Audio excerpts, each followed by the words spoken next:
안녕하세요. 자, 이제 관계론하고 면접론 보겠습니다. 우선 관계론에서는 문제가 세 문제, 네 문제까지는 나왔다라고 볼 수 있습니다. 자, 그러면 우선 119쪽인데요. 이 관계라고 하는 거, 공통된 이해관계를 지닌 두 사람 사이에 정기적 또는 일시적으로 감정의 상호작용이 일어나는 조건이다. 일단 이제 우리 사회복지사와 이제 클라이언트의 관계이기 때문에 거기 이제 클라이언트와 사육사 간의 정서적 교감을 기초로 이루어지는 관계. 이 관계에 전문성, 의도적인 분명한 목적, 시간 제한, 권위 등의 특성을 포함한다. 그래서 그 내용이 이제 양가로 2번에 나와 있는 거예요. 그 양가로 2번이 이제 시험에 잘 나옵니다. 그죠? 2번에 또 나왔죠? 22회가 들어가 있잖아요. 그죠?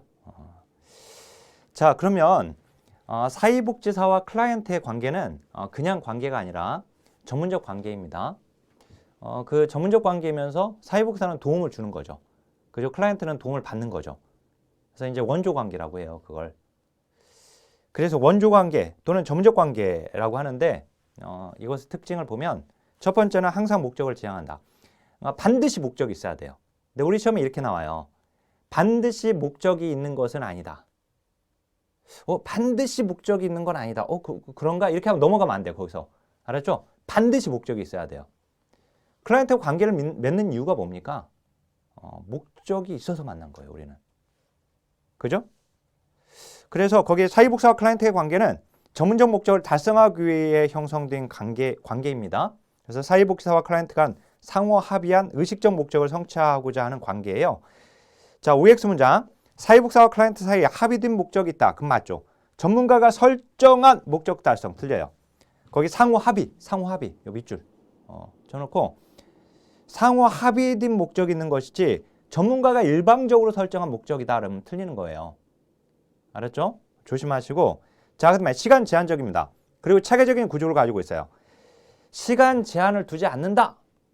그럼 또 틀려요. 시간 제한 있는 거예요. 아셨죠? 시간 제한이 있다. 자, 그 다음 클라이언트의 초점을 맞춰야 한다. 클라이언트의 문제와 욕구 중심이 됩니다. 사회복지사의 욕구 중심이 아니라 클라이언트의 문제와 욕구의 중심이 있는 거예요. 자, 그 다음에 클라이언트의 이익과 욕구 충족을 위한 것이기 때문에 일방적인 관계이다.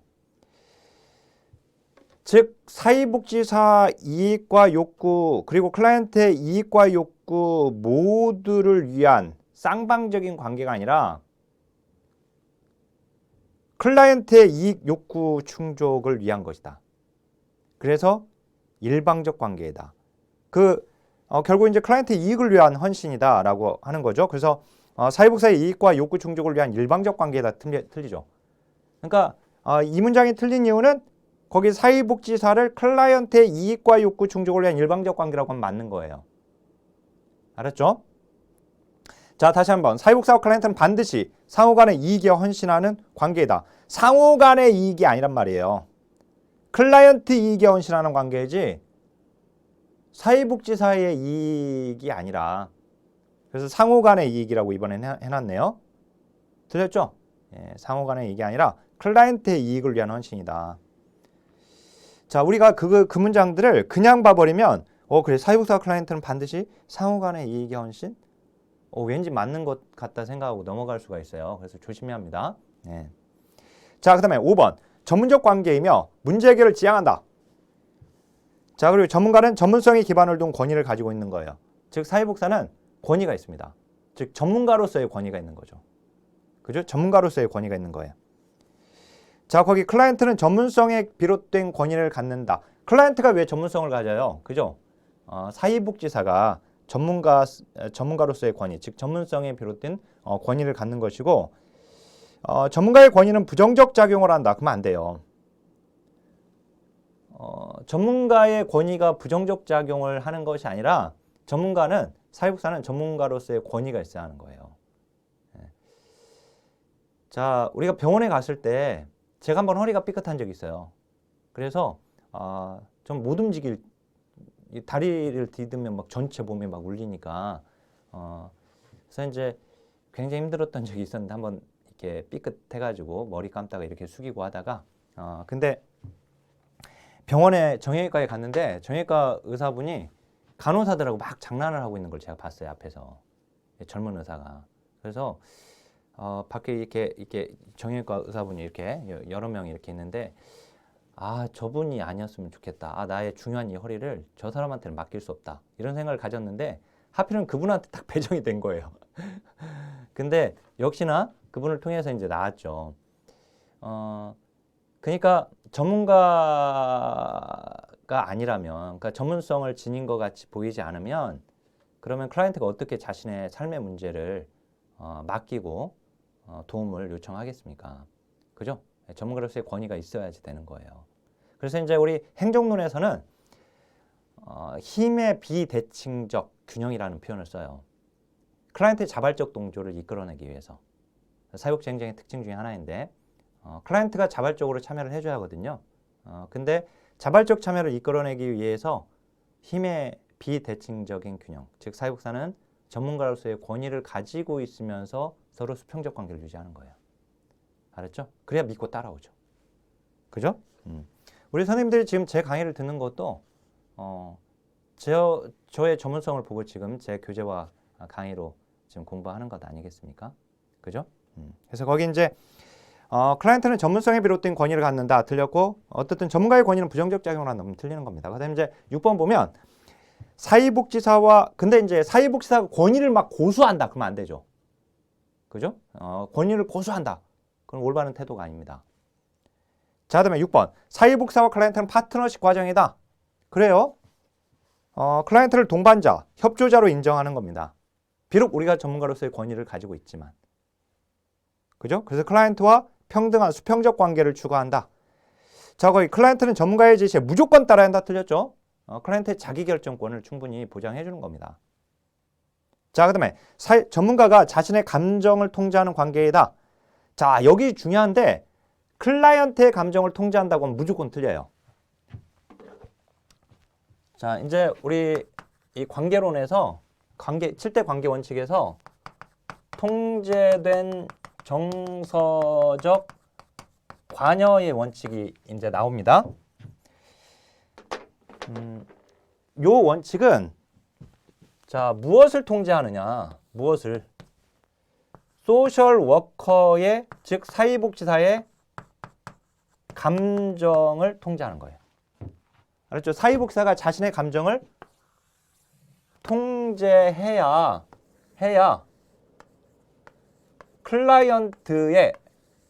클라이언트의 정서를 민감하게 들여다볼 수가 있어요. 이렇게 해야 클라이언트의 정서에 민감하게 관여할 수 있는 거예요. 알았죠? 즉 클라이언트가 화를 낸다고 해서 같이 화내면 안 돼요. 또는 클라이언트가 운다고 해서 같이 울면 안 돼요. 사회복지사는 자신의 감정을 통제하면서 클라이언트 정서를 민감하게 개입을 해줘야 하는 겁니다. 자, 그래서 다시 한번 클라이언트의 감정을 통제한다고 하면 무조건 틀려요. 그거는. 알았죠?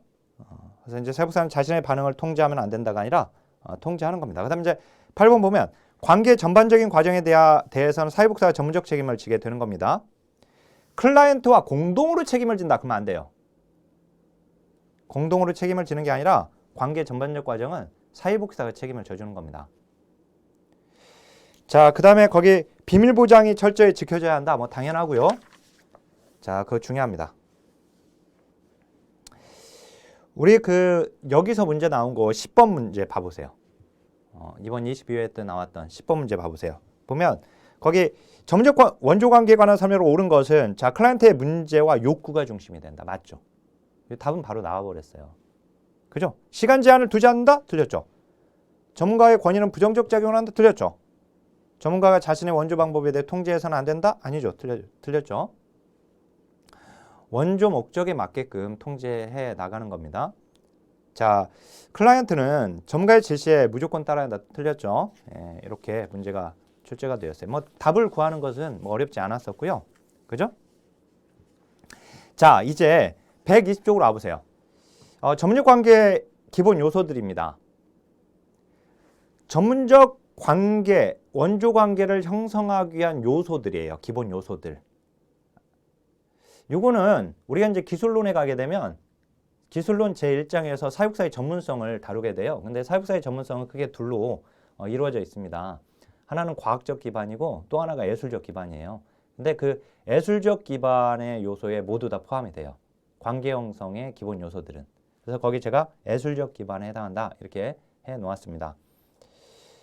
그래서 원조 관계 형성, 즉 전문적 관계 형성의 기본 요소들은 많이 있지만 거기 이제 동그라미 2번에 보니까 온정, 수용, 감정이입 등이 있고 니은에 보니까 또 타인에 대한 관심, 헌신과 의무, 수용, 감정이입 뭐 등등.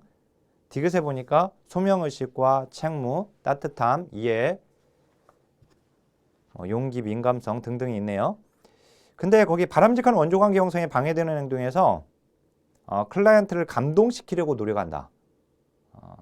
이건 틀렸습니다. 클라이언트를 감동시키려고 노력한다라고 하는 것은 바람직한 행동은 아닙니다. 알았죠? 자, 그래서 이제 방해되는 행동에 해당된다 이거예요. 그건 알았죠? 그래서 동그라미가 됐는데, 자, 그러면 이제 기본 요소 봐볼게요.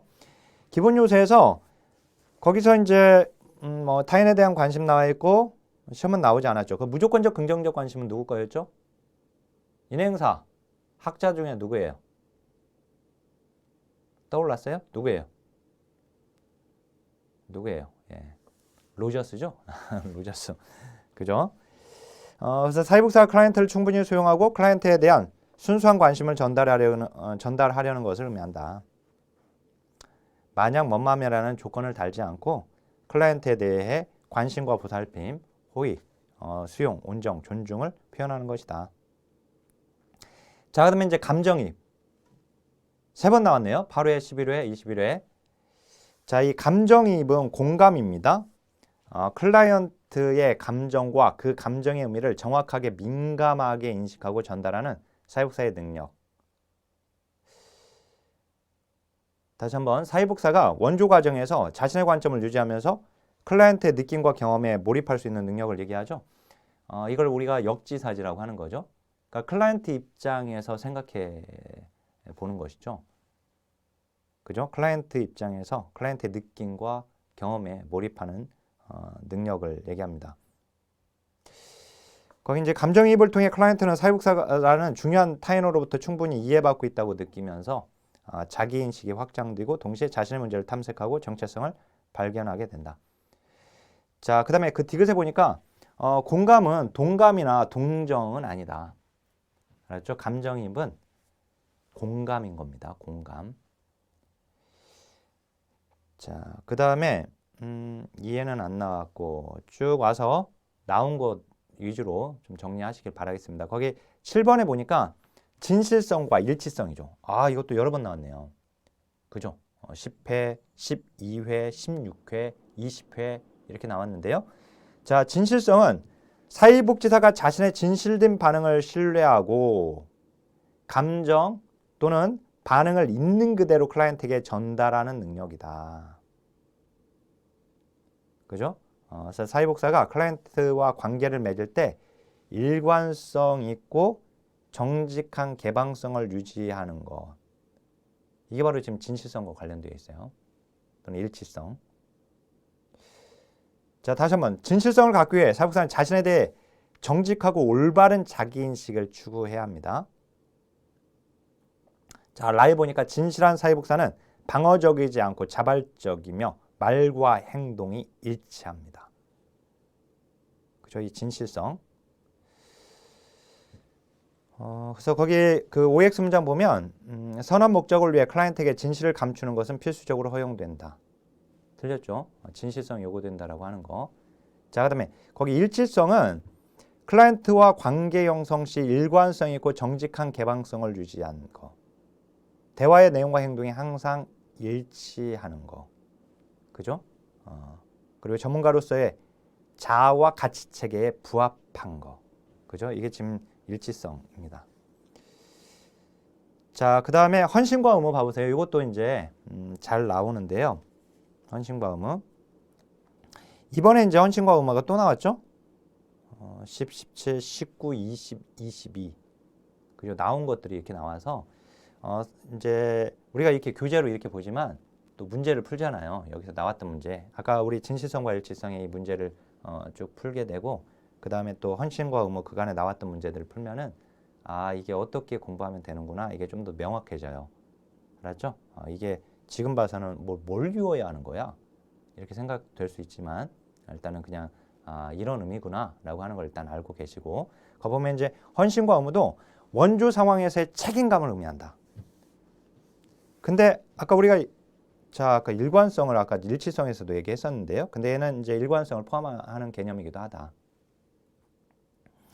책임감을 의미하는데 자, 관계 목적을 이루기 위해 서로를 신뢰하고 일관된 태도를 유지하는 것. 자, 이게 이제 헌신과 의무다. OX 문장 봐보세요. 원조관계의 책임감을 갖고 절차상의 조건을 따르는 관계 형성의 기본 요소라고 이렇게 나왔어요. 다시 한번 원조관계의 목적을 달성하기 위해 필요하다. 그죠? 지금 관계 목적을 이루기 위해서라고 이렇게 나와 있잖아요. 그죠? 자, 니은에도 보니까 사이복사뿐만 아니라 클라이언트도 관계에 대한 헌신과 의무를 가져야 한다. 즉, 클라이언트는 문제와 상황을 솔직하게 말해야 하고 사이복사는 클라이언트의 변화와 성장을 위해 노력해야 한다. 그러니까 결국 사이복사나 클라이언트 모두에게 요구되는 것이네요. 그죠? 이 책임감이라고 하는 헌신과 의무가 사이복사에게도 클라이언트에게도 모두 요구되어지는 것이다. 자, 그리고 이제 권위로 내려와 보세요. 권위와 권한. 권위는 클라이언트와 기관에 의해 사이복사에게 위임된 권한으로 정의이 된다. 클라이언트에 의해서 그리고 또는 기관에 의해서 위임된 사회복지사에게 위임된 권한. 그게 권위네요. 그죠? 아까 이제 전문가로서의 권위 이런 표현을 썼는데 자, 그다음에 구체성은 얘는 보기 지문에만 나왔던 걸로 제가 하는데 보기 지문 그러니까 이제 답이 헌신과 의무일 때 보기 지문에 이렇게 나왔던 클라이언트로 하여금 그의 행동, 사고 그리고 감정을 그 자신의 독자적인 방법으로 정확하게 표현할 수 있도록 도와주는 능력. 이게 바로 이제 구체성이고요. 자, 그다음에 자기 노출. 자기 노출도 지금 실천론에도 나오지만 실천 기술론에도 나오고 있네요. 자기 노출 또는 자기 개방이라고 되어 있는데 시험은 우리 자기 노출로 나옵니다. 그래서 용어는 자기 노출로 알고 있으면 되는데 사이복사와 클라이언트의 관계가 1대1의 동등한 인격적 관계라고 할 때 효과적인 도움의 기술로 활용될 수 있다. 이 자기 노출은 거의 이제 로저스와 같은 인본주의 치료자들 사회복지사의 즉 치료자의 개방적이고 진실한 면을 클라이언트에게 보여주는 것이 치료적 관계의 필수 요소라고 하였습니다. 따라서 이 자기 노출이 비윤리적임으로 피해야 한다면 틀려요. 지금 우리가 자기 노출 어디서 지금 공부하고 있죠? 관계 형성이 기본 요소에서 공부하잖아요. 얘 이제 관계 형성에 도움을 준다는 거예요. 알았죠? 그러니까 비윤리적임으로 피해야 한다고 하면 안 됩니다. 네. 자, 이 자기 노출은 양자 효과가 있다. 즉 이제 사회복지사가 자기 노출을 하잖아요. 그러면 클라이언트의 자기 노출을 유도할 수가 있어요.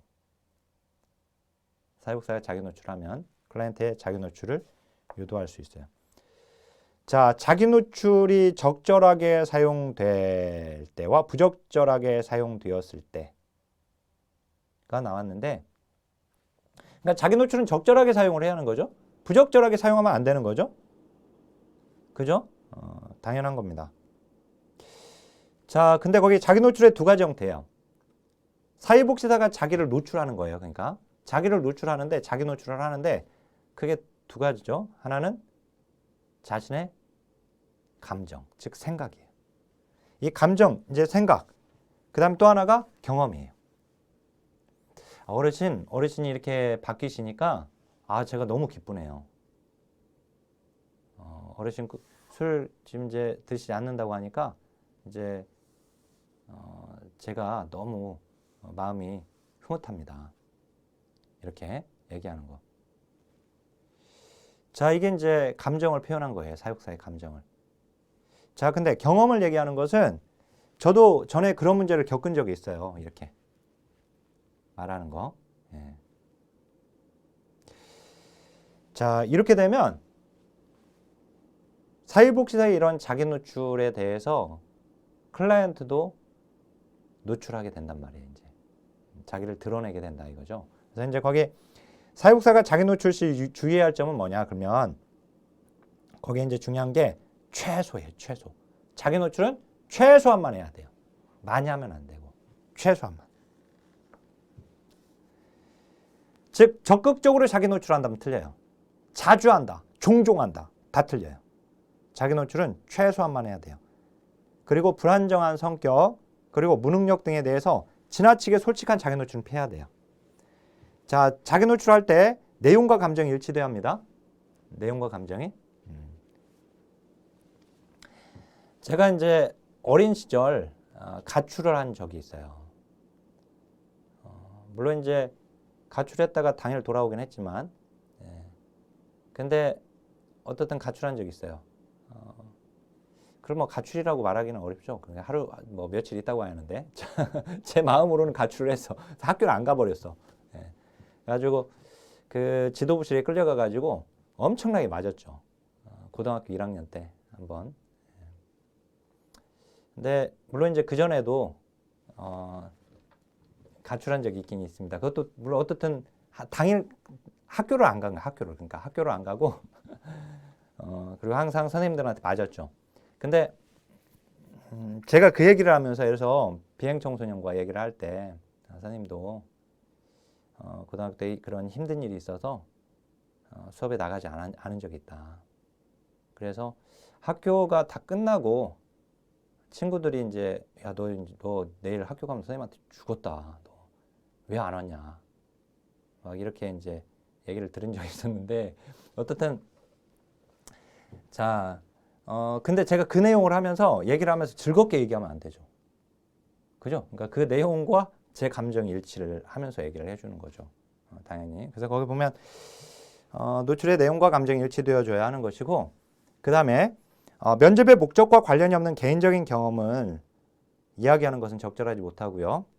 그 다음에 클라이언트의 반응에 따라 자기 노출의 양과 형태 조절해야 하고 그 다음에 밥은 조심하셔야 돼요. 자, 자기 노출의 긍정적인 면과 부정적인 면을 균형 있게 사용해야 한다. 이 말은 조심해야 할 것은 뭐냐면 아까 제가 그 위쪽에 보면 자기 노출을 적절하게 사용할 때와 부적절하게 사용할 때를 얘기했었죠. 당연히 자기 노출은 적절하게 사용을 해야죠. 부적절하게 사용하면 안 되죠. 그죠? 근데 이제 여기서 말하는 긍정적인 면과 부정적인 면은 그 위에서 말했던 적절한 면과 부적절한 면을 얘기하는 게 아니에요. 알았죠? 거기 보면 긍정적인 면은 긍정적인 자기 노출을 해주는 건데요. 아까 같이 어르신이 술과 담배를 이렇게 지금 벌써 참으신 지 2개월이 지났는데 저는 너무 기쁘네요. 어르신의 이런 변화가. 자, 이게 이제 긍정적인 반응을 보여준 거예요. 자, 근데 만약에 몸이 안 좋은데도 계속 지금 술을 계속 드시는 거예요. 어르신한테 어르신 술을 끊겠다고 하시면서 계속 이렇게 술 드시고 하니까 제가 너무 속상합니다. 이제 부정적인 측면에 반응을 해준 거예요. 그렇죠? 그래서 이제 이런 긍정적인 것과 부정적인 측면의 자기 노출을 적절하게 사용해야 한다. 균형 있게. 그 얘기고요. 자, 그다음에 민감성 봐보세요. 거기 지금 그 122쪽 제일 아래다가 주에다가 좀 설명을 해놨고, 그다음에 민감성 봐보세요. 사회복지사가 특정한 단서 없이도 클라이언트의 내면 세계를 느끼고 감지할 수 있는 능력을 말하는 것이다. 그죠? 민감하게. 자, 그러면 이제 이 문화적 민감성. 이게 한때 그래도 잘 나와요. 지금 보니까 15, 16, 17 연달아서 나왔고 그 다음에 18 안 나오고 19회 때 나왔고 20회 또 연달아 나왔죠. 근데 21, 22가 지금 안 나왔어요. 이 문화적 민감성은 우리가 지금 다문화 사회이기 때문에 이 이 다문화와 관련돼서 문제가 출제가 되고 있습니다. 집단 내 다양한 문화 속에서 그 차이점과 유사점을 인식하는 능력이 문화적 민감성입니다. 사회복사는 스스로 태도와 행동을 지속적으로 점검하고 인종차별주의, 편견, 선입견, 차별적 행동에 기반하여 판단하고 있지 않은지 경계해야 하고요. 사회복사는 다문화 배경, 클라이언트가 스스로를 규정하고 다른 사람들과 다르게 느끼는 방법들을 이해해야 하고요.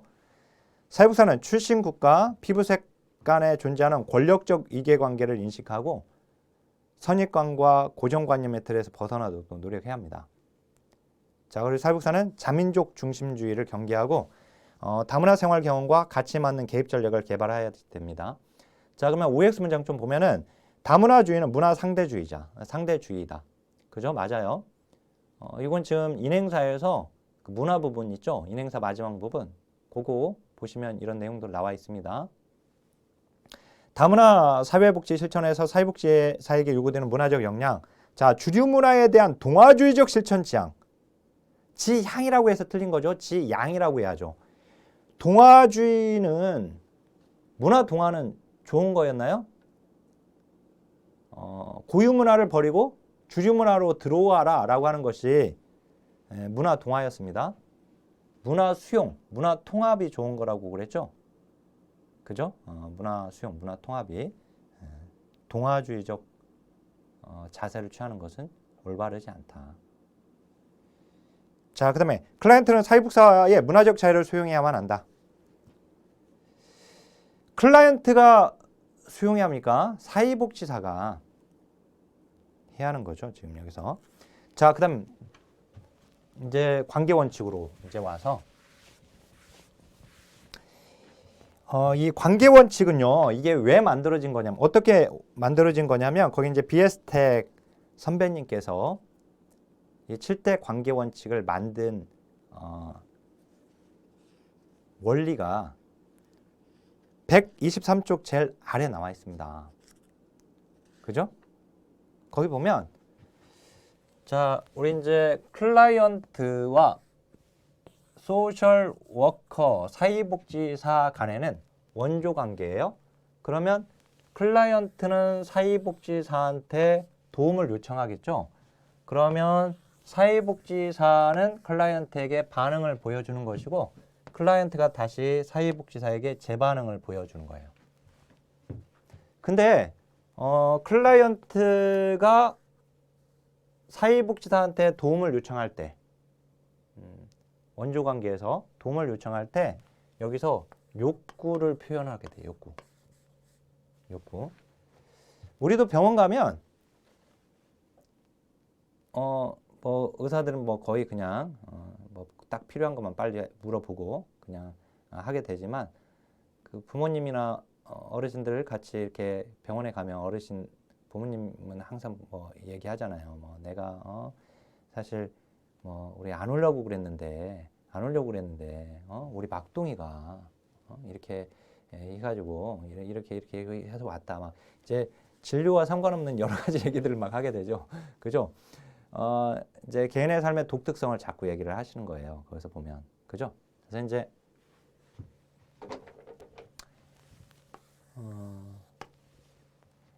여기 일단 이제 이 욕구를 7가지 욕구를 표현한다 이거예요. 7가지 욕구. 7가지 욕구. 7가지 욕구. 그러면 공통적으로 클라이언트가 사회복사에게 와서 도움을 요청할 때 이런 욕구 7가지를 표현하게 되면 그러면 사회복사는 전문가이니까 이 욕구에 대해서 원칙적으로 반응을 해주자 이 얘기예요. 원칙적으로. 그러니까 여기서 욕구가 7가지였으니까 당연히 원칙도 7가지가 나오는 거예요. 그죠? 원칙적으로 반응을 하면 클라이언트가 이제 다시 제 반응을 보이게 된다. 알았죠? 원칙적인 반응을 보여주면. 그래서 결국은 뭐냐면 그 124쪽으로 와보세요. 7대 관계 원칙은 욕구에 기반해서 나오고 있는 겁니다.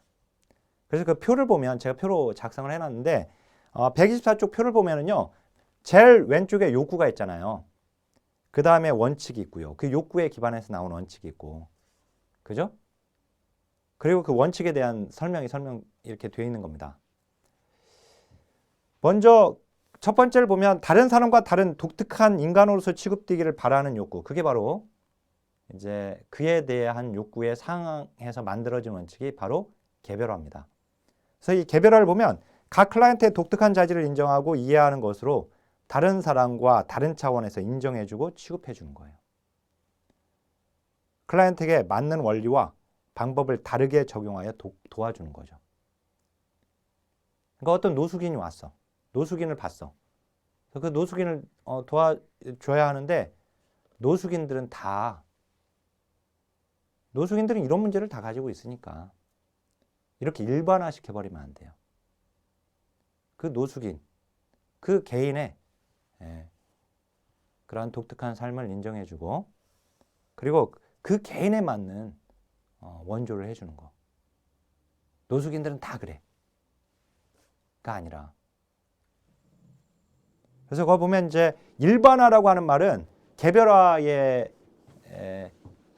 반대말로 생각하면 돼요. 그래서 거기 보면 이제 클라이언트 문제를 유형화한다, 표준화한다, 그 다음에 일반화한다, 정형화한다. 다 틀려요. 그렇죠? 개별화한다라고 해야 돼요. 자, 그 다음에 의도적 감정 표현 보게 되면 클라이언트는 자신의 감정을 자유롭게 표현하고자 하는 욕구를 가지고 있는 겁니다. 그래서 그걸 이제 그에 상응해서 나온 원칙이 의도적 감정의 표현이에요. 즉, 클라이언트가 부정적 감정일지라도 표현할 수 있게끔 해주는 거예요. 그래서 그 부정적 감정일지라도 비난이나 비판의 두려움 없이 자유롭게 표현하도록 해주는 것이다. 자, 클라이언트는 긍정적 감정을 표현하고 싶어한다. 긍정적 감정만 표현하고 싶어한다. 그러면 틀려요. 부정적 감정을 표현하고 싶어하는 거예요. 그래서 그에 상하는 원칙이 바로 의도적 감정의 표현인 것이고요. 이 의도적 감정의 표현으로 인해서 클라이언트가 문제를 더 객관적으로 보게끔 도와주는 거예요. 아셨죠? 제가 만난 아이 중에서는 자기 아빠를 꼰대 이렇게 얘기한 적이 있는데 아버지와의 관계가 좋지 않았거든요. 근데 그 아이가 만약에 그래요. 부모님들은 다 뭐 자식들을 위해서 다 노력하시고 헌신하시는 분이시죠.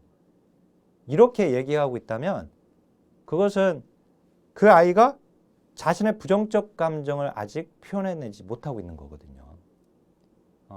아버지와 관계가 좋지 않은 걸 아는 상황에서 자꾸 일반적인 그냥 그런 얘기들 부모님은 헌신하는 분들이다. 이건 지금 근데 그 아이가 자기 아빠를 꼰대라고 부르면서 뭐 아빠한테 어떻게 하고 싶다. 이렇게 얘기한다는 것은 지금 부정적 감정을 표현하게 되었다는 것이고 그리고 그걸 통해서 자기가 그런 부정적 감정을 표현하게 되면은 자신의 문제를 좀 더 객관화해서 볼 수 있게끔 돼요. 자, 또 세부적인 내용 책 밑으로 보게 되겠고 거기 이제 통제진 정서직관이는 아까 지금 설명을 했었는데요. 통제가 누구를 통제한다? 사회복지사의 감정을 통제하는 것이고 정서는 누구의 정서? 클라이언트의 정서를 그죠? 민감하게 관여. 그래서 거기 보면 욕구해 보니까 클라이언트의 언어적 비언어적 표현에 민감하게 그죠? 민감하게 반응한다. 그게 중요한 거예요. 동정적인 이해와 반응을 구하는 욕구. 그래서 사회복사의 감정을 통제하면서 클라이언트의 정서에 대해 의도적이고 적절하게 반응해 준다. 클라이언트의 감정에 대해 사회복사의 민감성과 그 감정들의 감정들이 의미하는 것. 자, 클라이언트 감정을 통제하면서 반응한다면 틀립니다. 자, 그 다음에 클라이언트의 자기결정. 자신의 삶에 주체적으로 관여하고 스스로 선택하고 결정하고 싶어하는 욕구를 얘기하는 거죠. 결국 이제 클라이언트가 사회복사나 외부의 영향을 받지 않고 스스로 결정하도록 도와주는 것이고요. 근데 자기결정에는 한계가 있어요. 클라이언트의 모든 자기결정을 다 인정해 줄 수는 없어요. 그죠? 클라이언트의 신체적, 정신적 능력을 뛰어넘을 수는 없습니다. 지적 장애 여성한테 결정하라고 할 수는 없죠. 자, 법률적 제한이나 사회기관의 규정, 그것을 어기는 자기결정을 할 수는 없습니다. 자, 사회복사는, 그리고 이제 클라이언트가 자기결정을 한다 하더라도 사회복사는 클라이언트의 문제 해결에 대해 다양한 의견을 제시할 수는 있는 겁니다. 자, 그 다음에 비밀보장. 거기서 이제 비밀보장의 경우도 한계가 있어요. 그러니까 자기결정도 한계가 있고 비밀보장도 한계가 있습니다. 모든 것들을 다 비밀보장해 줄 수는 없어요. 그래서 거기 클라이언트 자신의 내적 갈등이나 또는 타인의 권리, 사회복사의 권리, 이런 다른 권리와 충돌해서는 안 되고요. 또는 이제 타 기관 및 전문가와 연계, 그리고 실습생 교육. 거기서 이제 조심할 그 실습생 교육인데, 이 말은 뭐냐면 실습 교육을 받고 있는, 그러니까 실습 교육을 받고 있는 실습생은 교육 중에 얻게 된 정보를 모두 슈퍼바이저에게 모두 말을 해야 돼요. 그걸 얘기하는 겁니다. 네, 실습생 교육이라고 하는 것은. 그 다음에 이제 동료 집단의 슈퍼비전, 사례회 회의를 위해서 이제 비밀보장을 지킬 수 없게 되겠고, 그 다음에 생명보호를 우선해야 할 경우. 자, 수용. 클라이언트가 이전에 어떤 사람이었는지에 관계없이 존엄성을 가진 한 인간으로서 인정받고자 한다 하는 욕구다. 그래서 이 수용은 있는 그대로 인정하고 존중해 주는 것인데, 조심해야 할 것은 수용의 대상은 선한 것이 아니라 참된 것. 즉 있는 그대로의 현실입니다. 선한 것이 아니라 있는 그대로의 현실을 수용한다는, 있는 그대로 인정한다는 겁니다. 근데 일탈적인 태도를 허용한다는 의미하는 건 아니에요. 그래서 거의 일탈적인 태도나 행동을 승인한다, 동의한다, 그럼 안 됩니다. 그건 있는 그대로 인정하는 것이고요. 자, 그 다음에 비심판적 태도는 심판하지 말라는 거거든요. 그래서 거기 자신의 행위에 대해서 긍정적이든 부정적이든 판단을 받고 싶지 않은 욕구다. 잘잘못을 판단을 받고 싶어 하지 않는 것이 바로 이제 심판, 비심판. 그죠? 심판당하지 않고 싶다. 심판한다. 비심판적 태도. 그래서 객관적인 심판을 한다 그러면 틀려요. 심판 자체를 하지 말라는 얘기예요. 알았죠? 객관적인 심판은 틀리고, 이제 평가적 판단은 그렇지만 가능합니다. 평가적 판단은 가능하다. 클라이언트의 태도와 행동을 객관적으로 심판한다. 틀려요. 근데 문제의 원인과 상황을 객관적으로 판단하는 것은 가능해요. 평가적 판단. 알았죠? 그러니까 심판을 하지 말라는 거예요. 심판. 잘잘못을 따지는 거. 알았죠? 자, 이거 제가 7가지 암기하는 법을 거기 올려놨는데, 7가지가 뭐냐, 이렇게 7가지 써라 이렇게 나오지는 않으니까 그 암기법은 큰 의미는 없습니다. 그 다음에 거기 7대 관계 원칙에서 이미 우리가 요약해서 다 정리를 했지만, 이제 뭘 봐야 하냐면, 거기 보면 그 동그라미 3번 보면은요, 사회복지사에게 필요한 역량이 있어요. 이게 18회 때 나왔어요. 이게 BS택의 이제 책에 정리되어 있는 내용인데, 그게 이제 시험에 지금 나오고 있습니다. 그래서 그건 이미 나온 것이기 때문에 편견이나 선입관으로부터 벗어나야 한다. 이 개별화의 원칙을 수행하기 위해서. 그리고 그 쭉 읽어보세요. 거기는 시옷에도 보니까 클라이언트의 사회적, 신체적, 지적 요소들을 이해할 뿐만 아니라 이들 요소 간의 상호작용의 영향력과 파급성, 그리고 미래에 전개될 일들을 조망할 수 있어야 한다라고 하는 거. 진단할 수 있는 능력. 틀렸죠? 그러니까 질환에 대해서 진단하는 것은 사회복사가 하는 게 아니죠. 이건 의사가 해야 하는 것이고. 넘겨보세요. 자, 의도적 감정의 표현으로 가보면 그것도 이제 의미 나와 있고, 그러니까 부정적 감정일지라도 비난이나 비판의 두려움 없이 자유롭게 표현하도록 해주는 것인데요. 그죠? 그래서 거의 중요성의 가번 봐보세요. 가번 별표. 클라이언트를 스트레스나 긴장에서 완화시켜주고 문제를 분명하고 객관적으로 보게 한다. 알았죠? 이거 잘 알고 계시고.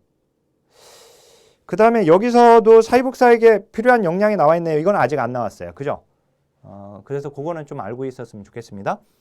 클라이언트가 자신의 감정을 자유롭게 표현할 수 있도록 환경을 조성해 줘야겠죠. 그죠? 의도적 감정의 표현이니까. 그 다음에 자유롭게 감정을 표현할 수 있도록 허용적 태도와 편안한 분위기를 마련을 해줘야 하는 것이고요. 그죠?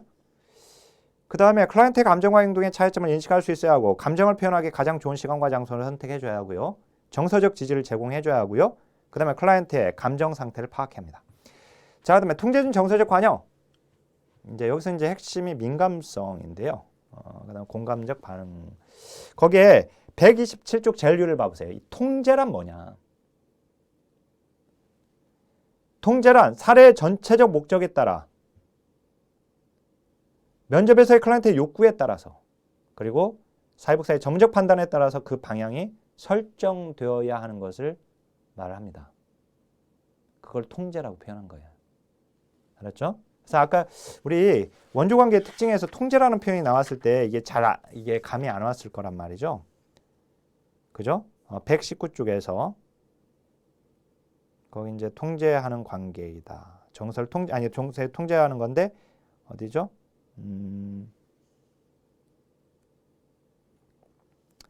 아까 어떻든 이 사회복사와 클라이언트의 관계에서 통제한다는 말이 아까 자, 지금 못 찾겠네요. 어떻든 이제 지금 이 의미 아셨죠? 통제준 정서적 관여를 얘기할 때 이 통제라고 하는 것이 이제 사회복사의 감정을 통제하는 것이지만 그 통제라고 하는 것이 이 사례의 개입에 있어서의 전체적인 목적에 따라서 통제되어야 한다라고 하는 거. 그 목적에 맞게끔 방향이 설정되어야 한다라고 하는 거. 자, 그 다음에 거기도 사회복사에 필요한 역량이 있어요. 민감성, 그리고 감정이입적 이해, 그리고 의도적이고 적절한 반응. 이건 아직 나오지는 않았지만 그 다음에 이제 자기결정.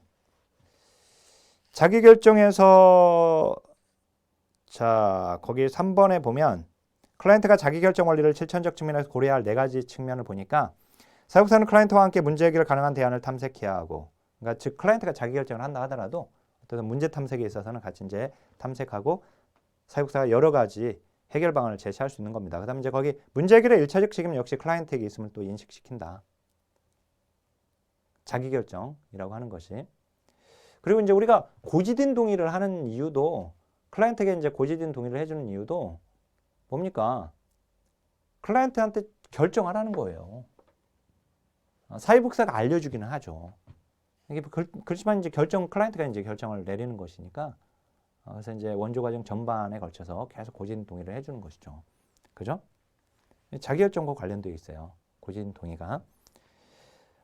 그 디귿은 이제 어떻든 사회복사가 다양한 의견을 제시할 수 있는 것이고 근데 클라이언트의 자기결정은 법적인 한도 내에서 존중되어야 한다. 그래서 이제 한계가 나와 있고요. 사회복사에 필요한 역량이 이게 18회 때 나왔거든요. 이것도. 그래서 지금 개별화도 나왔고 18회 때 이것도 나왔어요. 그죠?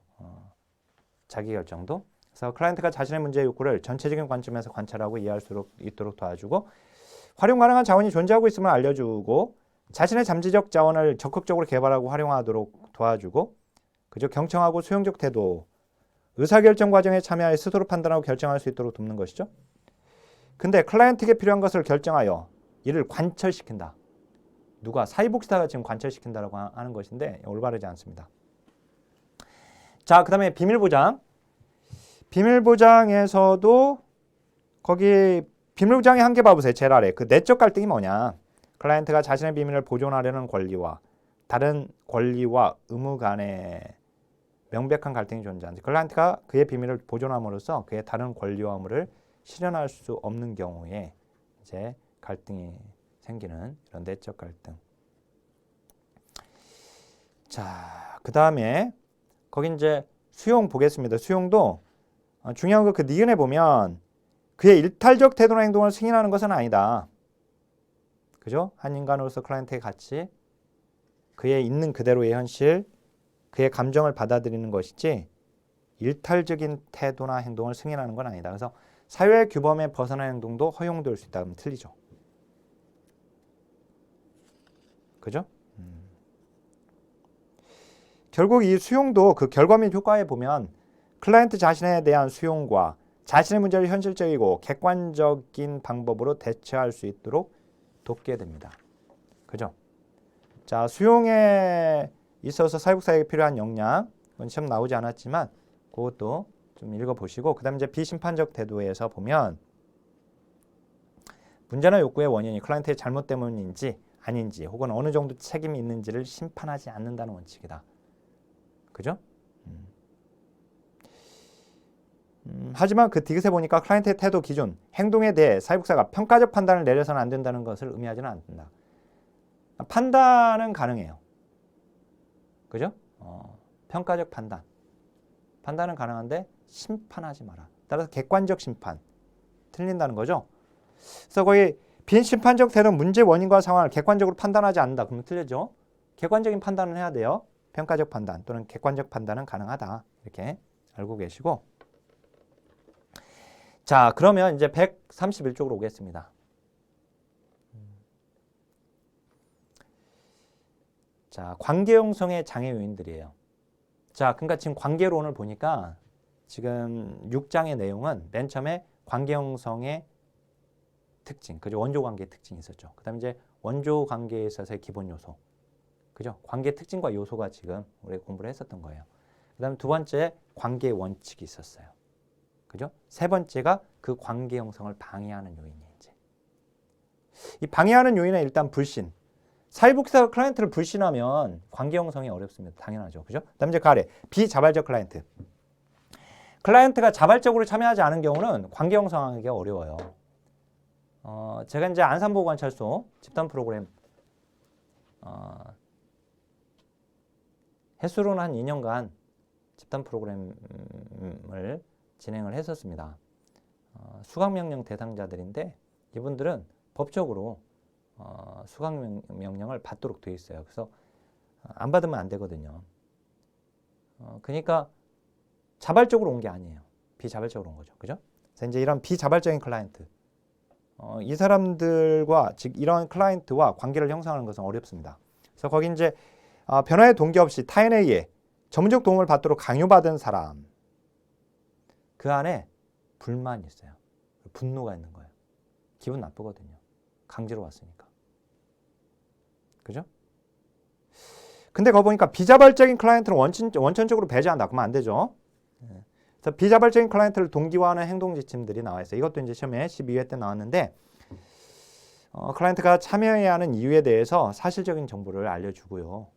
그 다음에 희망을 갖게 하고 용기를 주고 지금까지 견뎌온 것들을 또 격려해주고 부정적인 감정을 표출을 할 수 있도록 유도하는 겁니다. 다른 노력이 실패한 경우 거래 전략을 사용한다라고 하는 거. 이 거래 전략. 그러니까 이 프로그램에 잘 참여하시면 제가 프로그램 내에서 선생님이 할 수 있는 것들, 원하는 것들을 하실 수 있도록 제가 도움을 주겠다. 뭐 이런 거래 전략입니다. 자, 클라이언트에게 부여된 법적 제약 관계 내에서 클라이언트에게 가능한 많은 선택권을 준다라고 하는 거. 자, 개입 방법도 시험에 나왔어요. 13회 때. 클라이언트의 메시지를 이해하기 위해서 비언어적인 단서들을 찾고 저항을 고려해서 대응이나 직면은 자제하고 양가 감정을 인식하도록 클라이언트에게 성찰 기회를 주고 사회복사가 개인의 경험을 노출할 때 역전이를 또 주의하고. 자, 근데 양가로 이번 그 법에 의해 의뢰된 비자발적 클라이언트는 아직 나오지는 않았어요. 일단은 분노 다뤄줘야 합니다. 그럼 맞아요. 분노는 다뤄줘야 돼요. 그다음에 촉진적으로 직면한다. 즉 권위로 밀어붙이는 것이 아니라 촉진적 관계를 형성하면서 직면 기술을 활용하는 거예요. 그거 보니까 법에 의뢰된 비자발적인 클라이언트는 이분들은 무조건 참여를 해야 돼요. 본인이 참여하지 않으면 법적으로 피해를 입게 돼요. 그에 대한 책임을 져야 되기 때문에 당연히 이건 참여를 할 수밖에 없는 것인데, 그럼에도 불구하고 거기 가능한 한 계약을 협상하라고 되어 있죠. 계약을 안 해도 와야 한단 말이에요, 어차피. 그럼에도 불구하고 계약을 협상하는 이유는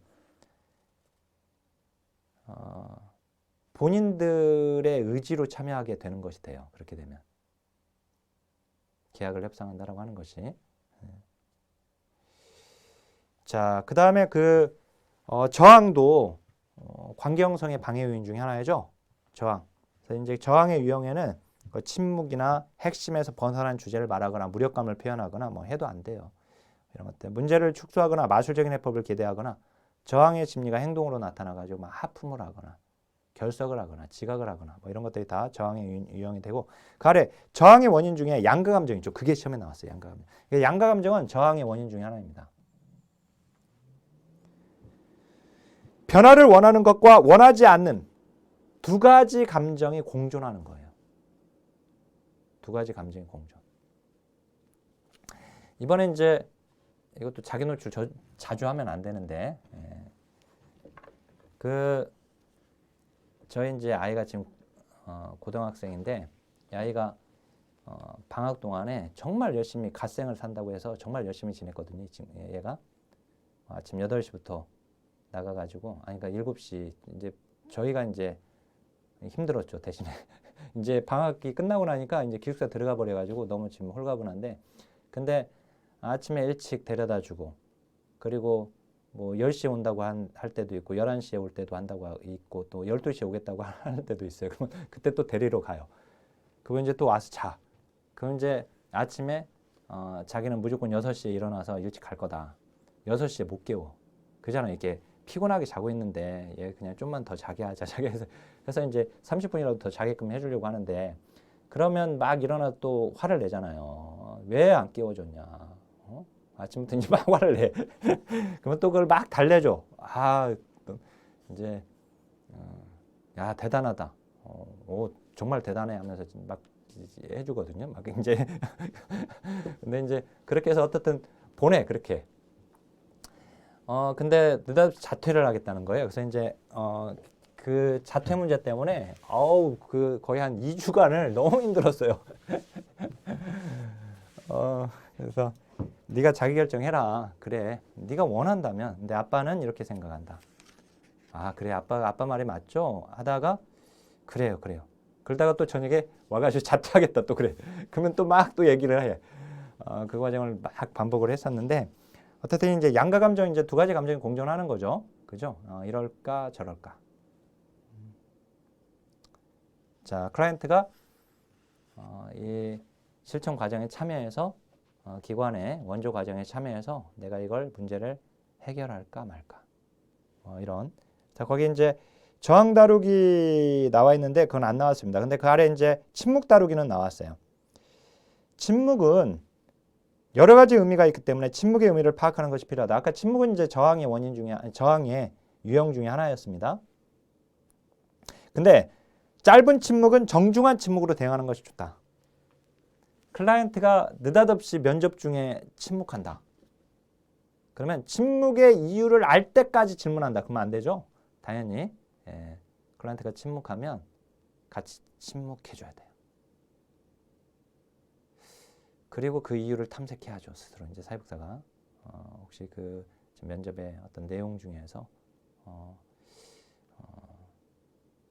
그래서 이제 그 내용으로 인해서 그런 건지 어쨌든 탐색하다가 계속 침묵하고 있으면 클라이언트에게 물어봐야죠. 어르신이면 어르신 뭔가 궁금하게 생각하시는 것 같은데 저한테 생각하시는 걸 좀 말씀해 주실 수 있나요? 물어봐야죠. 그죠? 근데 이제 그럼에도 불구하고 이제 계속 침묵하게 되면 면접을 종결해야 합니다. 그래서 거기 이제 신참 사회복사가 침묵에 대처하면서 가장 일반적인 잘못은 무엇이냐? 화제 전환하려고 하는 거. 어색하니까. 화제를 전환하려고 하면 안 된다. 그래서 짧은 순간의 침묵에 견디기 힘들어서 다른 주제로 바꾸려는 시도는 삼가해야 한다. 그죠? 그래서 화제 전환. 틀리죠? 클라이언트가 침묵하는 경우 즉시 이유를 묻는다. 그것도 틀렸죠? 침묵을 허용하지 않고 그 이유에 대해 질문한다. 틀렸죠? 침묵은 저항이므로 힘들더라도 대화를 지속하도록 촉구한다. 틀렸죠? 양가 감정 다루기는 한번 보시고요. 그 다음에 이제 거기 이제 134쪽으로 와보면 전이와 역전이. 이것은 이제 방어기제에서 있었죠. 그래서 제가 인행사 강의할 때 전이와 역전이는 방어기제에서 인행사에서 나온 적은 없는데 이게 실천론 공부하면 관계 형성을 방해하는 요인으로 나올 겁니다. 그리고 실천 기술론에서는 정신역동 모델에서 얘들이 계획기법으로 나올 겁니다. 한번 얘기한 적이 있어요. 물론 기억은 나지 않을 수 있습니다. 자, 일단 이제 봤으니까 우리가 이제 전이나 역전이나 둘 다 자신이 경험한 과거 인물을 현재 인물과 동일시하는 것을 전이, 역전이라고 했는데 이제 주어가 다르다고 했죠. 전이는 클라이언트가 사회복지사에게, 그다음 이제 역전이는 사회복지사가 클라이언트에게 하는 것입니다. 거기 이제 개념 정도 알고 있으면 돼요. 개념. 그래서 개념의 기억 니은, 그 다음에 역전이의 개념 기억 니은. 특히 이제 거기 역전이에서 거기 사회복사는 역전이 다루기 봐보세요. 사회복사는 자신의 감정의 기원에 관심을 갖고 자기와의 분석적 대화죠. 자기와의 오타가 발견됐네요. 시도하며 자신의 문제보다 클라이언트의 현실적 관계에 관점을 갖도록 노력해야 하고, 역전이로 인해 관계를 지속할 수 없을 경우에 다른 사회복사에게 의뢰해야 합니다. 당연히. 거기 이제 원조관계, 점적 원조관계 형성의 장애 요인에 변화에 대한 저항, 클라이언트에 대한 부정적 전이, 전문가의 클라이언트에 대한 역전이, 그다음 클라이언트의 불신, 뭐 다 해당되죠.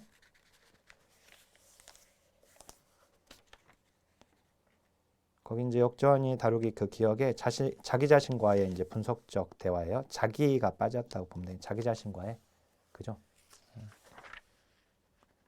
자신과의라고 해도 자신과의 맞네요. 자신과의. 그러니까 이제 자기 자신과 이렇게 하면 더 매끄럽겠는데. 그다음 이제 문제를 아까 14번 문제 풀면은요. 헌신과 의무에 관한 설명을 옳은 걸 모두 고른 것은 일관성을 포함하고 있고 책임감과 관련되어 있죠. 원조의 목적을 달성하기 위해 필요하고, 근데 클라이언트는 헌신을 해야 하나 의무를 갖지 않는다. 틀렸죠? 그죠? 그러니까 이제 클라이언트 사회복사에게 요구된 거라고 했었는데, 그 다음에 16번 보면 점적 원조 관계 형성의 장애 요인이 아닌 것은, 자, 전문가의 권위는 들어가 있지 않죠. 그죠? 그다음 이제 17번 보면 수용에 관한 설명을 옳지 않은 거, 있는 그대로 이해한다. 부정적인 감정을 받아들인다. 그죠? 근데 사회 규범에 벗어나는 행동도 허용한다. 일탈적 행동까지 허용하는 건 아닙니다. 편견이나 선입관을 줄여가며 수용에 도움이 되고, 그 다음에 안도감을 갖게 하여 현실적인 방법으로 문제에 대처할 수 있도록 돕는다. 맞습니다. 그러면 이제 면접을 좀 봐야 하는데요. 이제 면접에 시간이 좀 많이 지났는데 좀 보겠습니다. 면접은 내용은 많지는 않아요. 그래서 그 면접에서 이번에 두 문제가 나왔네요. 그죠? 먼저 137쪽에 보면은 면접의 개념, 사회복사와 클라이언트 사이의 일련의 의사소통이다. 시간 제한적인 대화이다. 그죠? 자, 근데 대화와 면접은 다릅니다. 그래서 이제 면접은 공식적인 것이고, 이제 대화는 이제 비공식적인 것인데요. 어떻든 면접과 대화를 비교하는 문제는 나오지는 않았어요. 참조만 하시고, 그 밑으로 내려와서 면접의 목적 보니까 클라이언트와 문제에 대한 충분한 이해와 적절한 원조를 위함입니다. 그죠? 그래서 그 동그라미 2번, 클라이언트에 대한 정보를 수집하고 도움을 제공하며 클라이언트의 문제를 해결함으로써 클라이언트의 삶의 질 향상과 성장을 달성하는 데 있다. 맞죠? 그 이제 맞는 문장으로 나왔고, 그 다음에 이제 넘겨보면 면접의 특징, 이게 이제 몇 차례 나왔어요. 이 컴튼과 갤러웨이가 이제 제시한 것인데, 뭐 사람 이름은 중요하지 않습니다, 여기서. 근데 이제 거 보면 맥락이나 세팅을 가지고 있다, 면접은. 즉, 서비스를 제공하는 특정 기관에서 면접이 이루어지죠. 그죠? 기관, 세팅 있고.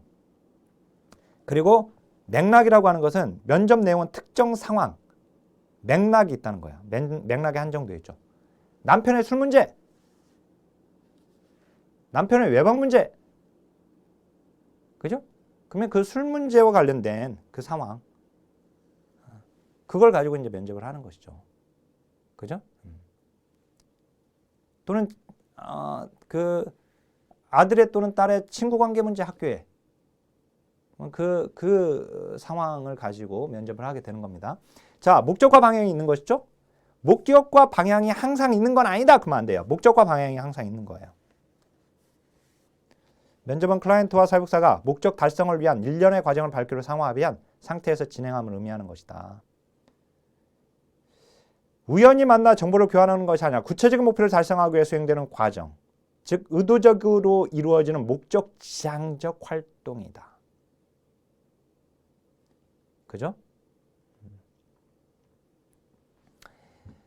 자, 그럼 뭐 목적에 집착하는 것을 지향한다 틀렸고, 그다음 이제 한정적이고 계약에 의해 이루어진다.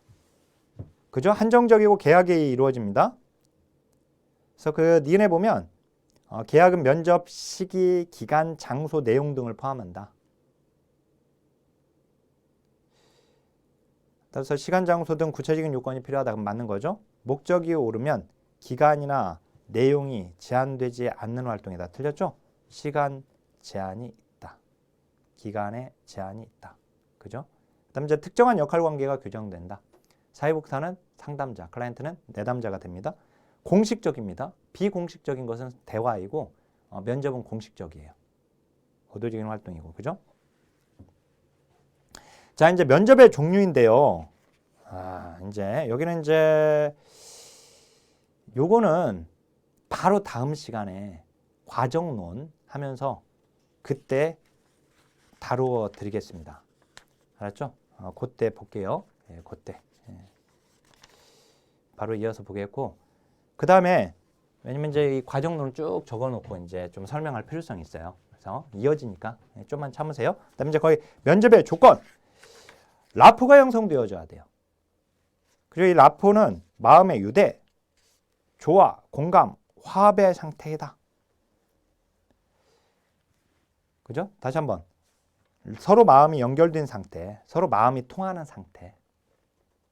사회복지 실천 과정에서 라포는 클라이언트와 사회복사 사이에 상호 이해와 작업 관계의 수립을 가능하게 하는 조화, 공감, 화합의 상태이다.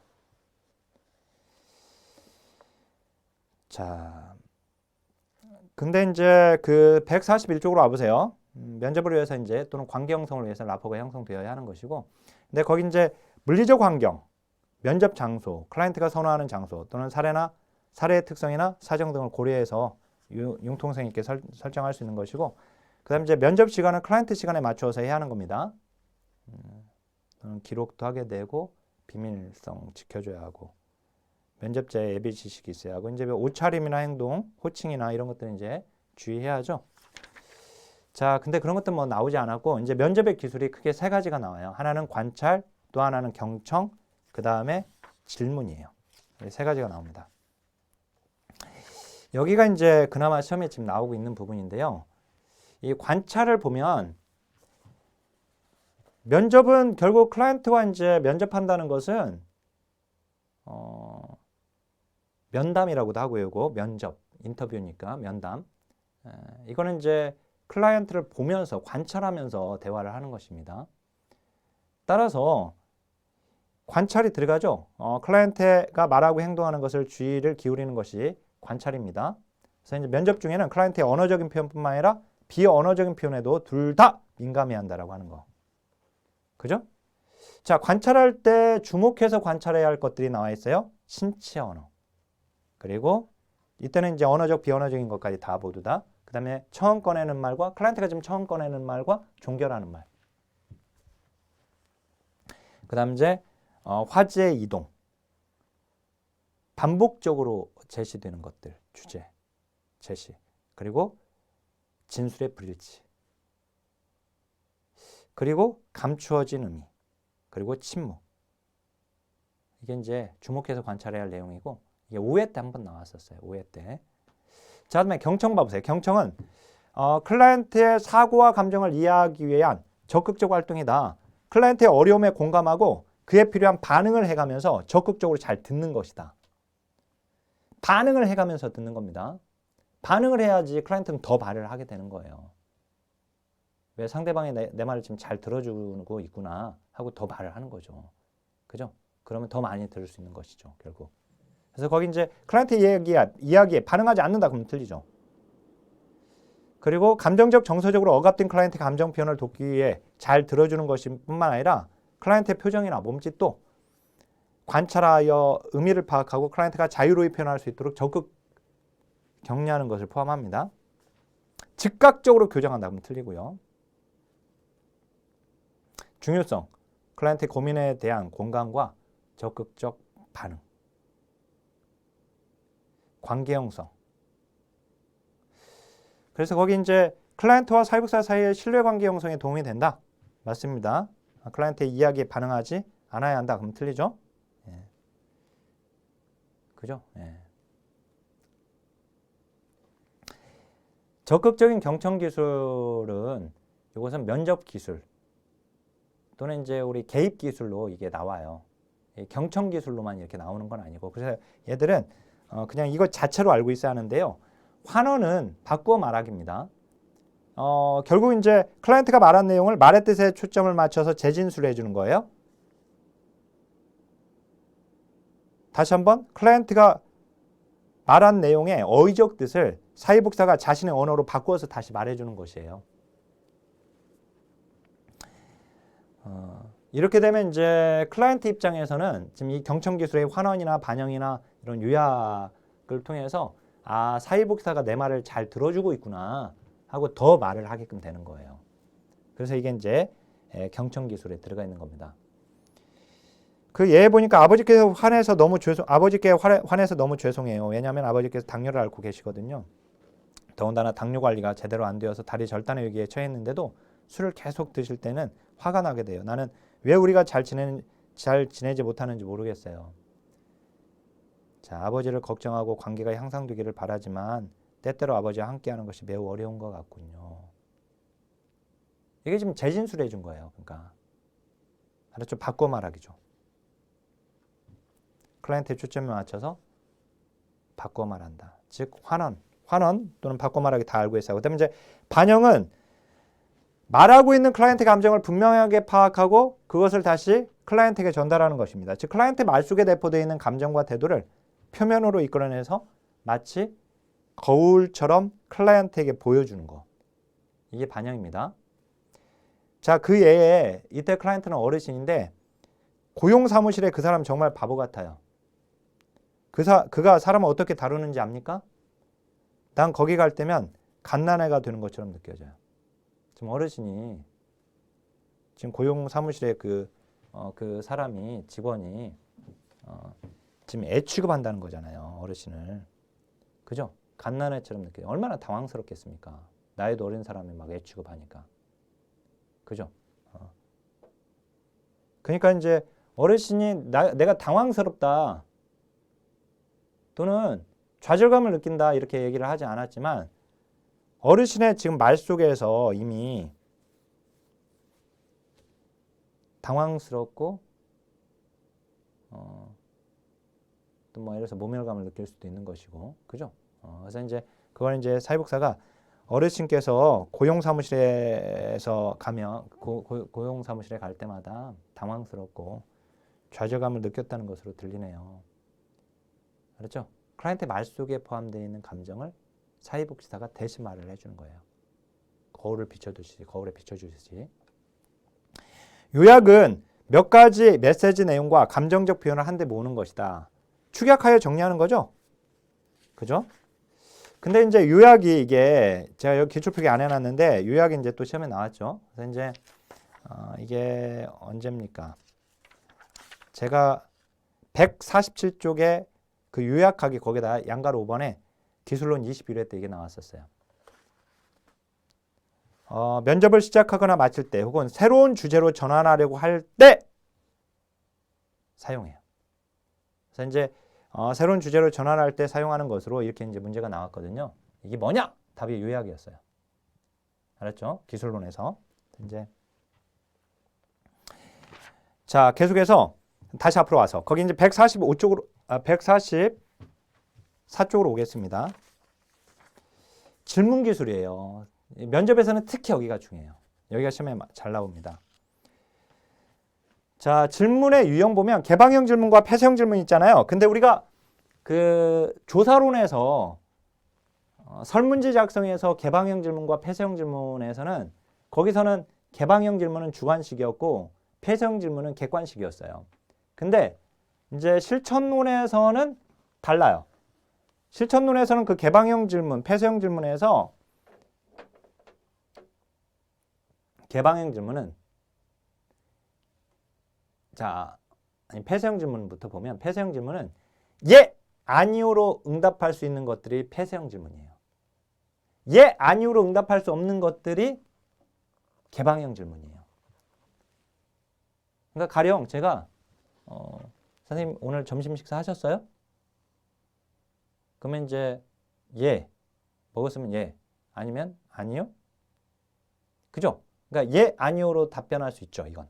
그러니까 제가 선생님 오늘 점심 식사 하셨어요? 이렇게 질문한 건 그건 폐쇄형 질문인 거예요. 알았죠? 예. 그러니까 예, 아니요를 대입해 보면 알아요. 이게 개방형 질문인지 폐쇄형 질문인지. 알았죠? 근데 이제 한 가지 조심해야 할 것은 거기에 폐쇄형 질문이 예, 아니요만이 아니라 주소, 연령 등과 같이 아주 간략한 답을 할 수 있는 질문. 그런 경우도 즉 단답형으로 한정해서 답해지게 되는 것도 폐쇄형 질문이다. 이렇게 알면 돼요. 그래서 거기 나번에 OX 문장 세 번째 보니까 개방형 질문은 예, 아니요 또는 단답형으로 한정하여 대답한다. 그죠?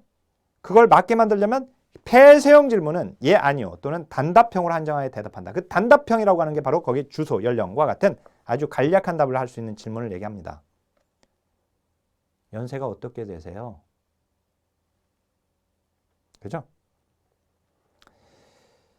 자, 거기 개방형 질문은 클라이언트 생각을 무엇이든지 말할 수 있고 광범위한 대답을 요구하는 질문이다. 그죠?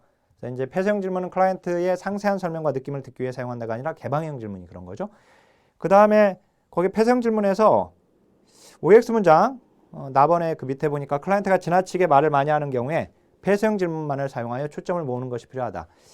이거는요. 초점을 모은다라고 하는 것은 폐쇄형 질문으로 하는 것이 아니라 초점화 질문이 따로 있어요. 그 초점화가 이제 148쪽에 이따 나옵니다. 거기서 보겠고, 자, 폐쇄형 질문 결혼하셨습니까? 예, 아니요. 그죠? 가능하죠? 폐쇄형 질문 맞아요. 자, 그다음에 여기 보면 이렇게 되는 거죠. 그러니까 개방형 질문과 폐쇄형 질문으로 나뉘어요. 근데 이 개방형 질문을 다시 구조화된 질문과 그다음에 비구조화된 질문으로 또 나뉩니다. 그렇죠? 구조화된 질문과 비구조화된 질문. 그러니까 구조화된 질문은 주제를 제한한 거예요. 여기는 주제를 제한하지 않고 물어보는 거. 알았죠? 그래서 거기에 주제를 제한하고 물어. 이거 9회 때 문제가 나왔거든요. 그래서 이제 자녀의 학업 성적이 좋지 않아서 많이 화가 나셨던 것 같은데 자녀 학업 성적에 대해서 좀 더 자세히 말씀해 주시겠어요? 그죠?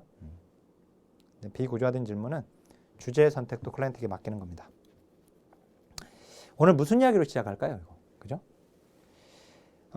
간접 직접 질문. 직접 질문은 네가 했지? 이거 누가 했는지 모르겠네. 서술문의 형태라고 되어 있고 그건 나오지는 않았어요. 그냥 참조하시고 그다음에 이제 사적 질문 다루기. 클라이언트가 사적 질문을 하는 이유. 근데 선생님 결혼하셨어요? 근데 선생님 어디 사세요? 고향이 어디세요? 뭐 이런 것들. 이게 사적 질문입니다. 근데 이제 이거는 뭐 단순한 호기심이 될 수도 있고 그다음에 뭐 친해지기 위해서 사적 우정을 만들기 위해서 관계를 주도하면서 이렇게 하는 것이죠. 그 답안에. 저도 이제 만나면 우리 선생님들이 이제 간혹 만나면 저보고 뭐 근데 교수님 고향이 어디세요? 뭐 이렇게 이제 물어보거나 또 이제 이런 사적 질문들을 간혹 하실 때가 있어요. 예. 근데 거기 이제 사적 질문 다루기를 보면 간략하고 직접적으로 대답해 준다. 그죠? 수용할 수 있는 질문이라면. 그리고 다시 초점을 클라이언트에게 다시 돌리는 것이 좋다. 전문적 자질에 대해서 질문할 때는 솔직히 말하고 자신감을 갖고 대답을 해야 하고요. 근데 거기 이제 자신이 갖지 못한 지식이나 경험을 마치 가진 것처럼 말해서는 안 된다고 되어 있죠. 그죠? 마번에 보면 사회복사 클라이언트와 전문적 관계를 맺고 있는 동안에는 사적인 우정은 피하는 것이 좋습니다. 자, 거기에 이제 얘가 나와 있는데 저기 우리 사회복사님 결혼하셨나요? 그래서 이게 이제 보기 지문에 집어넣어놓고 이거 뭐냐? 그래서 사적 질문 다루기가 답이었었어요. 알았죠? 근데 거기 OX 문장 보니까 사회복사에 관한 사적 질문은 가능한 한 간결하게 답하고 초점을 다시 클라이언트에게 돌린다. 이게 이제 가장 중요한 원칙 중요합니다. 그거. 그다음 이제 사적 질문에 대한 대답은 자세히 말한다. 틀렸죠? 자, 면접에서 피해야 할 질문. 폭탄형 질문. 물음표가 2개 이상인 거. 쏟아붓는, 거기 이제 한꺼번에 쏟아붓는 질문. 폭탄형 질문 또는 중첩형 질문, 복수 질문이라고 하는 거. 자, 그거 좋지 않고. 그 다음에 유도형 질문. 유도형 질문도 좋지 않습니다. 거기 니은에 보면은 클라이언트가 가졌던 감정이나 생각을 솔직히 드러내도 돕기보다는 방어적인 입장에서 또는 사육사의 비위를 맞추기 위해서 솔직하지 않은 답을 하도록 압박을 가할 수도 있는 것이다. 그렇죠? 뭐 하려고 했던 것이죠? 이런 거. 거기 이제 유도형 질문은 비심판적 태도로 상대방을 존중하기 위해 사용한다. 말이 안 되죠? 틀렸습니다. 자, 그 다음 이제 왜? 왜라고 하는 질문은 원인을 말하게 되잖아요. 그죠? 이 잘잘못을 따지는 이 책임을 추궁하는 것이 되어서 방어적 자세를 취하게 만들기 때문에 왜라고 하는 질문은 좋지 않습니다. 왜가 들어가면 안 돼요. 그다음에 거기 뭐한 질문 당연히 좋지 않습니다. 그래서 요거를 요게 이제 주로 시험에 많이 나왔어요. 여기서. 그다음 이제 기타 면접 기술에 명료와 명확한은 클라이언트가 보다 더 명시적으로 말하도록 하는 것이죠. 이건 이제 명료화는 우리 기술론에 가게 되면 정신역도 모델의 계획기법으로 이제 우리가 외워야 합니다. 모델별 계획기술로 이렇게 외워야 하는데 어떻든 명료화 자체로도 알고 있어야 돼요. 거기에 얘가 나와 있듯이 내 인생은 끔찍해요. 클라이언트가 그렇게 얘기했을 때 무엇이 지금 무슨 말인지 제가 알아듣기 힘드네요. 당신이 기대했던 것보다 사정이 더 느리게 변하고 있다는 것인가요? 아니면 상황이 더 나빠졌다라고 지금 말하는 것인가요? 그죠? 이거는 지금 거기 다시 한번 명료화의 그 개념 보면 클라이언트가 보다 더 명시적으로 말하도록 하는 거잖아요, 지금. 그러면서도 또 사회복지사가 이해했음을 입증하기 위해 또 질문하는 거예요. 끔찍하다는 것이 이런 의미인 것이에요? 제가 잘 모르겠는데 이렇게 말씀하신 건가요? 이런 의미였나요? 이렇게. 좀 더 자세히 말씀해 주시겠어요? 이렇게. 그러면 사회복사가 이런 의미인 것이었던 거예요? 하면서 말했을 때 그러면 사회복사가 지금 이해했음을 또 입증이 되는 것이죠. 그죠? 그게 이제 아니라면 클라이언트가 그게 아니라 이런 의미예요. 이렇게 얘기하겠죠. 그죠? 그래서 이제 클라이언트로 하여금 이제 명료하게 얘기하게끔 만드는 것이면서 명시적으로 그러면서 사회복사는 또 이해했음을 입증하기 위한 질문이기도 합니다. 그 다음에 이제 반영은 설명을 했었고요. 그 다음에 직면은 불일치를 지적하는 것입니다. 클라이언트의 말과 행동의 불일치. 그죠? 그 이제 말 사이에 행동과 표현하고 있는 말 사이의 불일치를 사회복사에 지적하는 거죠.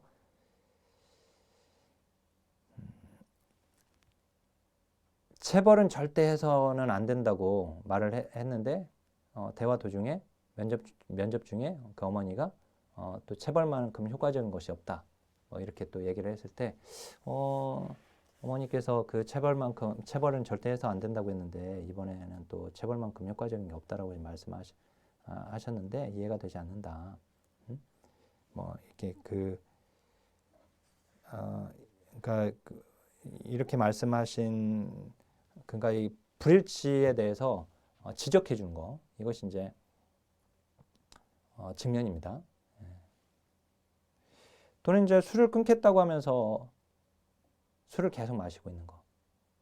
그걸 이제 어르신 술을 끊겠다고 하셨는데 여전히 술을 마시고 계시네요. 이렇게 지금 불일치를 지적해 주는. 자, 거기 이제 해석하는 것은 클라이언트의 표현과 행동 상황 저변 단서를 발견하고 그 결정적 요인들을 이해하여서 그것을 클라이언트가 깨달을 수 있도록 도와주는 것입니다. 이 해석도 정신 역동 모델에서 공부하게 돼요. 사회복사가 직관과 직관력에 근거해서 이제 설명해 주는 것인데 클라이언트의 통찰력을 증진시키기 위해서 어쨌든 이제 그건 정신 역동 모델에서 자세히 보게 됩니다. 또 요약 그다음에 나머지 표기 안 돼 있는 것들 빼고 쭉 와서 이제 초점화 보게 되면 10번 봐보세요. 초점화. 제한된 시간에 최대한 효과를 가져야 와야 하는 점적 관계에서 불필요한 방황과 시간 낭비를 막아주는 효과적 기법이다. 거기 보면 아이 학습 부진 문제로 면접을 하는 동안에 어머니가 동네 유해 환경에 대해서 장황하게 설명하거나 또는 학교 교육 정책에 대해서 막 얘기를 하고 있거나 그러면 어머니 학교 교육 정책에 대해서 얘기하는 것도 좋지만 또는 유해 환경에 대해서 얘기하는 것도 좋지만 아이의 학습 부진에 대해서 좀 더 말씀을 나누시죠. 주제에서 벗어나지 않게끔 하고 좀 더 중요한 주제를 더 심도 있게 다룰 수 있게끔 되는 거예요. 이렇게 되면 시간 낭비를 막아주게 되니까. 그죠? 이게 바로 이제 초점화입니다. 그러니까 아까 초점을 돌리기 위해서 폐쇄형 질문만을 사용한다면 틀린. 초점을 돌리는 건 초점화 기법이 따로 있어요. 그 다음에 침묵 탐색. 이것도 지금 봤던 것이고. 네, 이렇게 해서 우리 거기 경청에 대한 문제 23번, 25번 면접의 유형인데 면접의 유형은 이제 다음 시간에 이 과정론 설명하면서 그때 같이 설명을 할 거고요. 거기 이제 경청에 관한 내용으로 옳지 않은 것은 클라이언트와 시선을 맞춰야 하고 이야기에 반응하지 않는다. 틀렸죠?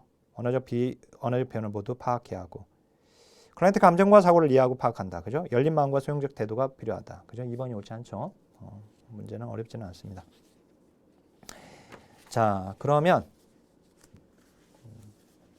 이번 시간 여기서 강의를 마치고 다음 시간 이제 과정론 들어가는데요. 이 과정론은 챕터로는 이제 5개 챕터인데 둘로 나눠서 볼 겁니다. 그래서 이제 다음 시간과 그 다음 시간은 연결되어지는 강의인데 시간만 딱 반절로 나눠서 강의가 진행이 될 겁니다. 그리고 이제 마지막 이제 사례 관리까지 하게 되면 실천론이 끝납니다. 그래서 실천론은 이제 지금 3강좌 남았어요. 앞으로 강좌 수가 10강좌가 못 되죠. 그죠? 그 이유는 이제 정책론에서 그만큼 많은 시간이 필요해요. 그래서 여기서 지금 강좌 수를 줄이고 있는 겁니다. 자, 이번 시간에도 고생 많으셨어요. 자, 강의 마치겠습니다. 하나!